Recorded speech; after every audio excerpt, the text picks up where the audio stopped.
누군가 반대하는 사람과 나 사이에 누가 옳은가, 이거를 이렇게 차선이 될진 모르겠지만 여튼 기나긴 그 인간의 경험 가운데서 무언가를 결정할 때 민주주의의 사회 제도에서 사람들이 얼마만큼 그 의견에 동의하는지, 다수결인지, 과연 이런 걸로 하나님의 뜻을 우리가 결정할 수 있을까? 옳고 그름을 과연 그것만으로도 역사에서 결정한 순간들이 과연 다 맞았는가? 이런 질문을 가지고 오늘 본문을 들여다보면 본문은 사실 아주 심플하게 한 가지 사건 때문에 이게 발단이 되어서 우리에게 전해지고 있는 편지 한 토막입니다. 그 사건이 뭐냐면 오늘 15절에 보면 가운데 이게 부분에 아시아에 있는 모든 사람이 나를 버린 이 일을 내가 안 하니, 그러니까 아시아에 있는 모든 사람이 바울 나를 지금 버렸다, 이건 내가 알고 있다, 이겁니다. 이 아시아는 지금, 그러니까 우리 지금 한국이 속해 있는 극동아시아나 뭐 동남아시아를 말하는 게 아니고 중동아시아, 터키의 서쪽을 말하고 있는데, 이 바울이 가장 혼신의 힘을 상당한 기간 동안 쏟아부어서 나중에 사도행전에 보면은 그거 헤어질 때 막 그 고별 설교를 하는데 눈물이 앞을 가리는 그런 짠하는 모습을 보여줬던 에베소 교회조차도 이 아시아에 포함되어 있습니다.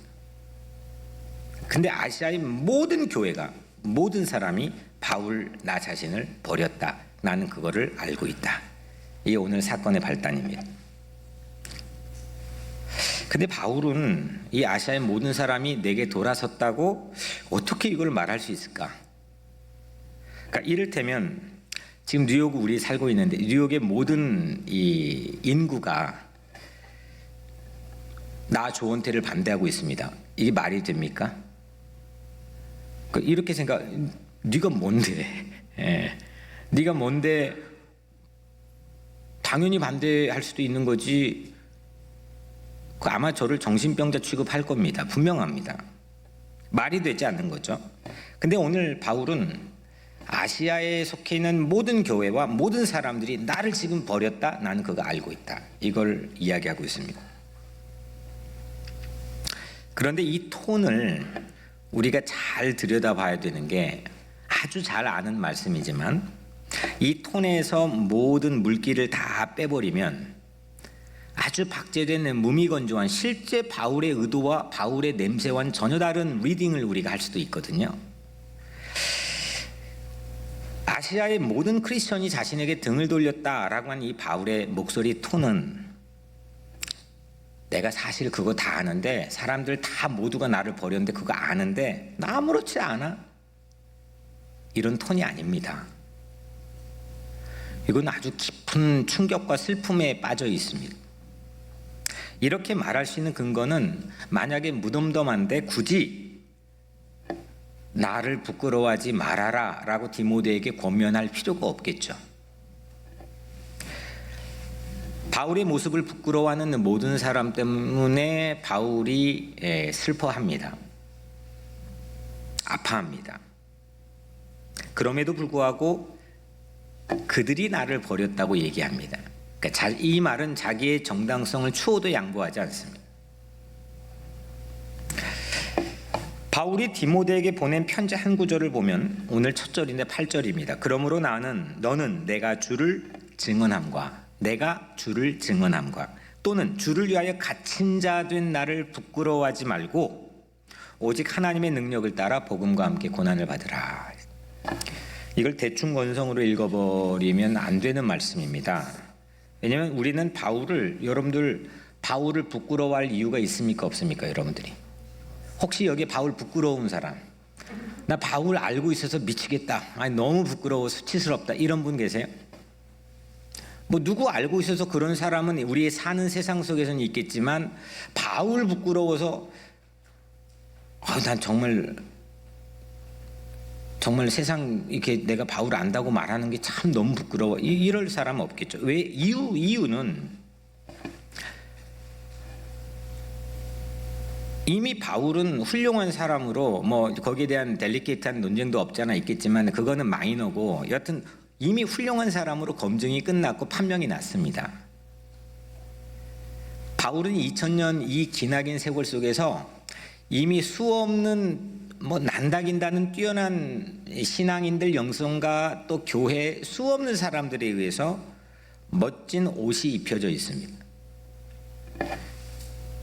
근데 우리와 다르게 당시 이 편지를 받는 디모데의 상황은 전혀 딴판입니다. 그러니까 우리 상황과 지금 디모데가 이 편지를 받고 있는 그 상황과 동일하게 이 말씀을 읽어버리면 뭐 이게 뭐 어때서 아니면은 뭐 너무 당연하게 이 말씀 자체를 실제 느낌과 색채를 다 제거하고 그냥 읽어버릴 수도 있습니다. 그건 나에게 아무 영향을 미치지 않습니다.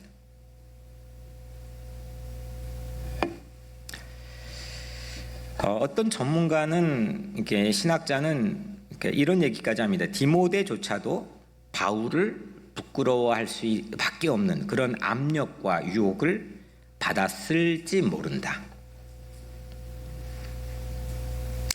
그러면 다음으로 아시아의 이 모든 사람이 바울을 버렸다, 등을 돌렸다. 이게 어떤 의미일까? 이거는 우리가 가끔 이제 신앙생활하다가 시험 들면 난 이 교회 못 다니겠어. 나는 난 잠시 도저히 기독교 환멸을 이렇게 좀 쉬어야 되겠어. 난 이제 예수 안 믿을 거야. 뭐 이런 의미가 아닙니다. 이거는 지금 계속 교회 다닙니다. 그리고 계속 예수 믿고 있습니다. 이 사람들이 바울에게 보여지고 있는 행동에 대한 바울의 평가입니다. 그러니까 우리가 보통 생각하는 누가 봐도 배교, 이게 아닙니다. 이거는 오늘 말씀에 보면은 너는 내가 주를 증언함과 또 주를 위하여 갇힌 자 된 나를 부끄러워하지 말고, 그러니까 바울이 지금 예수를 증언하고 예수가 이런 분입니다 라고 증언하고 그 예수 때문에 감옥에 투옥됐는데 그거 나 바울을 부끄러워하지 말아라 이렇게 지금 권면하고 있습니다. 이게 무슨 의미일까? 우선 바울은 로마 감옥에 왜 갇혔습니까? 지금 상식적으로 당시 최강국, 지금 미국의 위치하고도 사실은 비교가 불가합니다. 당시 이 왕조 시대의 세계 제국으로 완전 세계를 제패했던 로마 제국이 아니 저기 유대 땅에 시덥지 않는 신흥 종교, 아직 뭐 누가 뭐 싹도 난 것 같지도 않는 그 신흥 종교를 누군가가 선전했다고, 바울이 선전했다고 그 바울을 이스라엘 가이사라 법정에 세웠다, 거기서 끝내버리면 될 거를 거기에 재판받던 이 바울을 끝내지 않고 배 태워가지고 로마까지 압송해서 지중해 건너서 로마 감옥에 지금 쳐놓고 있다고 하는 이 사실이 뭘까?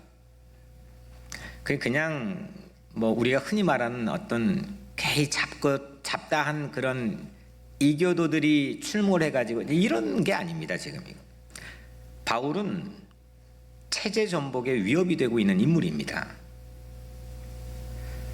바울이 체제 전복을 작심하고 모의한 것은 저는 아니라고 생각합니다. 하지만 바울이 전한 예수 복음은 필연적으로 그럴 수밖에 없습니다. 그렇게 보일 수밖에 없습니다. 왜냐하면 이유는 예수는 우리의 진짜 왕입니다. 예수는 우리의 진짜 로드이고 우리 주님이고 우리 주인입니다. 이걸 바울은 지금 가는 데마다 이야기하고 다닙니다. 그리고 디모데에게도 부끄러워하지 말라. 이 바울이 당당함, 이게 도대체 어디에서 온 걸까? 이게 오늘의 설교의 핵심입니다. 이게 과연 나도 그렇게 살고 싶은데 이거 과연 바울 어디에서 온 걸까? 이게 제 질문입니다. 10절에 이제는 우리 구주 그리스도 이겁니다. 예수의 나타나심으로 말미암아 나타났으니. 예수의 나타나심입니다. 나타나심은 헬라어로 에피파네이아인데 이 단어에서 교회사에서 중요한 날 하나가 결정이 됩니다. 에피파네이아, 나타났다, reveal, appear, 이 단어에서 아주 중요한 기독교의 절기 하나가 지정이 되는데 그게 뭐냐면 영어로 Epiphany, 주현절입니다. 신년 초에 1월 6일이 되면 주님께서 출현했다, 주님이 나타났다, 주님이 등장했다. 동방종교에 있는 오소독스는 1월 6일을 크리스마스로 지킵니다. 주연절이 나타나심이라는 이 에피파네이아에서 왔는데, 예수님의 출현, 예수님의 등장, 오늘 말씀의 제목입니다. 근데 신기한 거는 이 에피파네이아라고 하는 이 단어는 아무데나 쓰면은 잡혀갈 수도 있습니다. 당시에 에피파네이아, 나타났다는 거는 당시에 로마 제국의 엠퍼러, 황제에게만 사용할 수 있는 단어입니다. 사열을 받으면서 국빈 자격으로 방문했을 때 황제가, 아니면 왕궁에 있다가 민생 탐방이라고 하는 하나의 어떤 그럴듯한 여론 조성을 위해 자기의 삶의 모습을 대중에게 공개할 때, 아주 드물지만 이럴 때 에피파네이아라고 하는 단어를 썼던 고고학적 자료가 거기서만 발견됩니다. 아무데나 사용하면 안 되는 단어입니다. 근데 바울이 뭐라고 했습니까? 지금 에피파네이아, 이걸 어디다 붙였어요? 예수에게 붙였어요. 예수가 우리의 왕입니다. 예수가 진짜 우리의 주님이십니다. 예수가 다스리는 세상을 나는 꿈꾸고 살고 있습니다. 예수의 가치가 나를 지배하고 있습니다. 바울이 그걸 하는 거예요.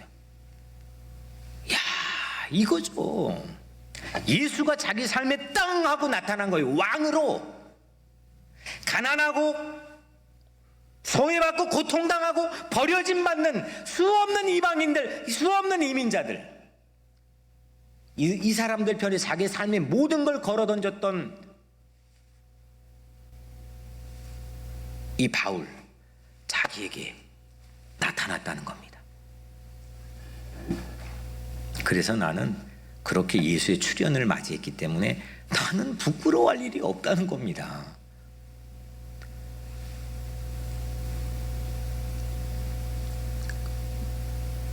언제 처음 나타났습니까?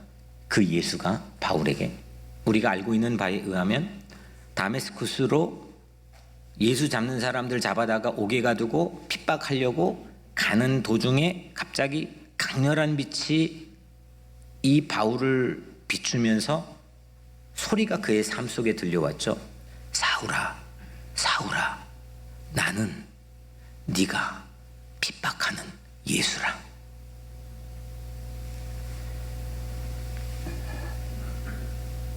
핍박했던 바울 자신의 이름을 부르면서 그분이 바울에게 나타나셨습니다.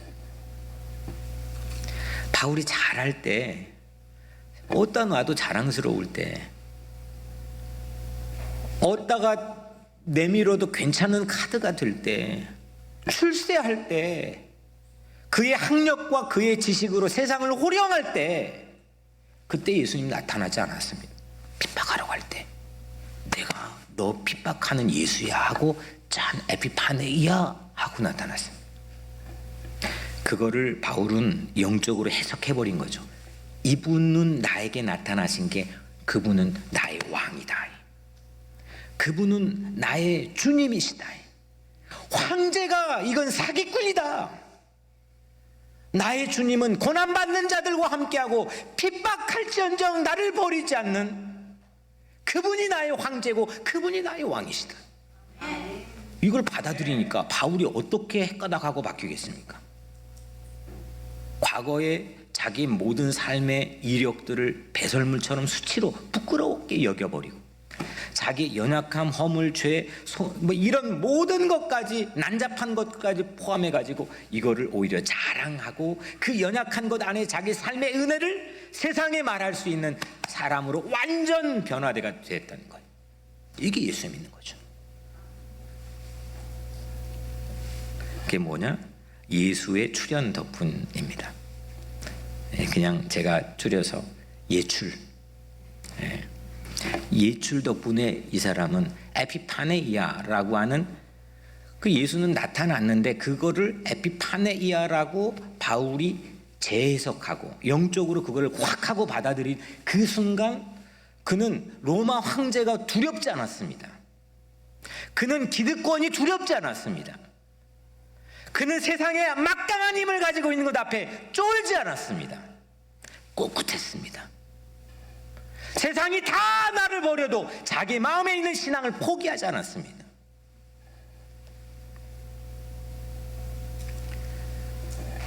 예수님의 출현으로 감옥에 있어도 부끄럽지 않았고, 왕이신 예수님의 출현은 그래서 이전에 사랑했던 모든 것 다 부끄럽게 여기고 이전에 수치감을 줬던 것들을 도리어 나에게 자랑하게 되는 삶으로 폭발적인 변화를 우리에게 보여줍니다. 제가 이 팬데믹 그 시대를 지난 1년 반 가까이 지나오면서 여러분들이 수차례 강조했고 뭐 강조를 안 해도 제가 거의 거기에 필이 꽂혀가지고 1년 반 동안 정말 별의별 걸 다 해보려고 했습니다.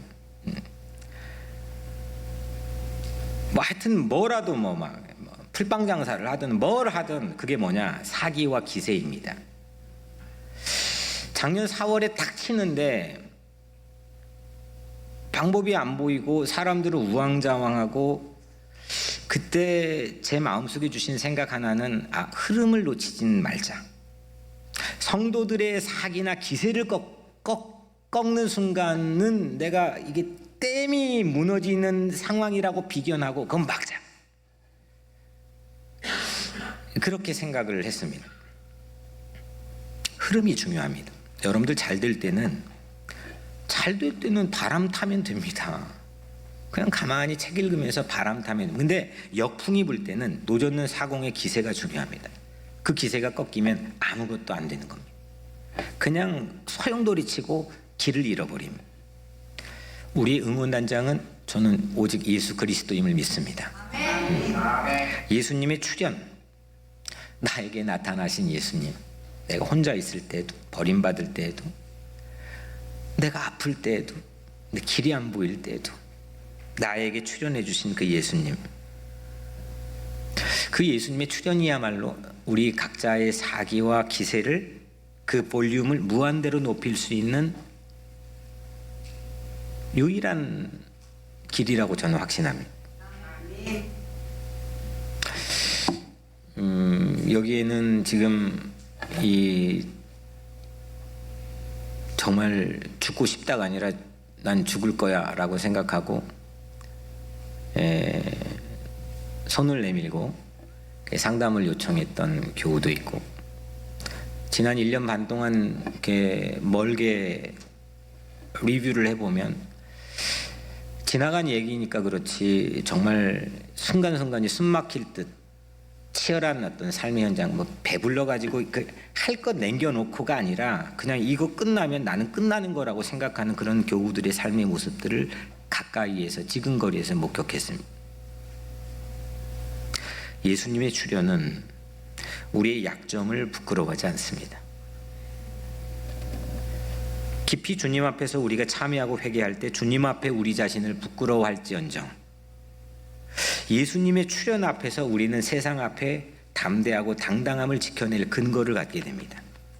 아무리 패배조차도 패배의 기색이 짙은 그런 상황에서 패배로 머물지 않는 건, 그 사실을 우리는 믿기 때문에 부끄러워하지 않습니다. 전폭적인 지원, 그 예수 그리스도가 나를 향해서 가지는 전폭적인 지원, 무조건적인 사랑, 우리에게 틈만 나면 괜찮아 이겨라 이렇게 응원하시는 내 삶의 영원한 응원단장, 그 예수님은 세상의 모두가 나에게 떠날지라도, 내가 기세가 기울어지는 그런 삶의 순간에도 나를 응원해 주시는 참 고마운 분이십니다. 이제는 뉴욕 우리 교회가 그렇게 예수님의 출현을 바울처럼 경험한 공동체라고 한다면, 이제 뉴욕 우리 교회가 세상을 향해서 그런 예수님의 출현을 보여줄 수 있는 응원단장 역할을 우리 교회가 했으면 좋겠습니다. 오늘 마지막으로 이 바울에겐 두 가지 이게 그랬잖아요. 아시아의 모든 사람이 나를 버렸다라고 말했는데 그 바울 자신을 부끄러워한 케이스 실예들과 그런데 부끄러워하지 않았던 바울을 부끄러워하지 않았던 케이스 이 두 가지를 우리에게 마지막으로 소개합니다. 15절에 보면 아시아에 있는 모든 사람이 나를 버린 일을 네가 아나니 그 중에는 부겔로와 허모게네도 있느니라. 두 사람이 있는 거예요. 부겔로와 허모니게. 이 사람은 여기밖에 나오지 않기 때문에 이 사람의 종족을 우리가 감을 잡을 수가 없습니다. 하지만 분명한 것은 이 사람은 아시아에 있는 모든 사람이 바울을 버렸던 그 순간의 대표적인 사람입니다. 바울에게는 아픔입니다. 상처가 될 수도 있습니다. 트라우마가 될 수도 있습니다. 근데 그 슬픔이 도리어 우리에게 위로가 될 수 있지 않을까요? 성도들과 간혹 그 신앙생활하다 보면 우리는 그런 착각에 빠집니다. 초대교회 사도들과 성도들은 실패가 없어. 그냥 하는 사람들을 하는 것마다 능력을 나타내고 마치 인간이 아닌 초인적인 모습을 보여주는 것처럼 우리는 각색된 그 초대교회 모습을 가지고 있을지도 모르겠습니다. 그런데 오늘 바울은 우리가 흔히 말하는 성공을 하지 못했습니다.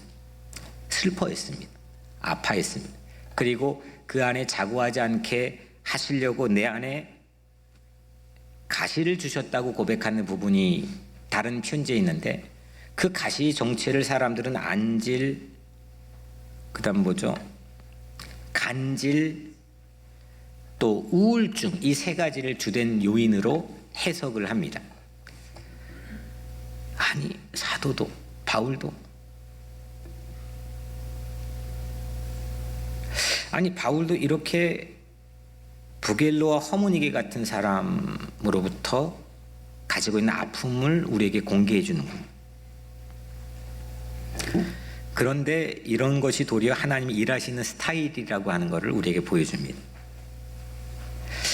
반면에 부끄러워하지 않았던 바울을 부끄러워하지 않았던 한 사람, 이런 사람이 있어요. 오네시보로가 있습니다. 이 오네시보로는 세 가지로 바울에게 응원단장 역할을 했습니다. 16절 17절 원하건대 주께서 오네시보로의 집에 긍휼을 베푸시옵소서. 그가 나를 자주 격려해 주고 내가 사슬에 매인 것을 부끄러워하지 아니하고 로마에 있을 때 나를 부지런히 찾아와 만났습니다. 참 드물게 좋은 사람입니다. 먼저 첫 번째 오네시보로는 바울을 그냥 어떻게 하다가 우연히 길 가다가 만난 게 아니라 로마에 있을 때 나를 부지런히 찾아와 만났습니다. 찾아다녔습니다. 로마 감옥에 갇혀 있을 때 그는 에베소에 있었습니다. 오네시보로는 그는 바울 어디 있어? 바울 어디 있어? 찾아다녔습니다. 그리고 찾아왔습니다.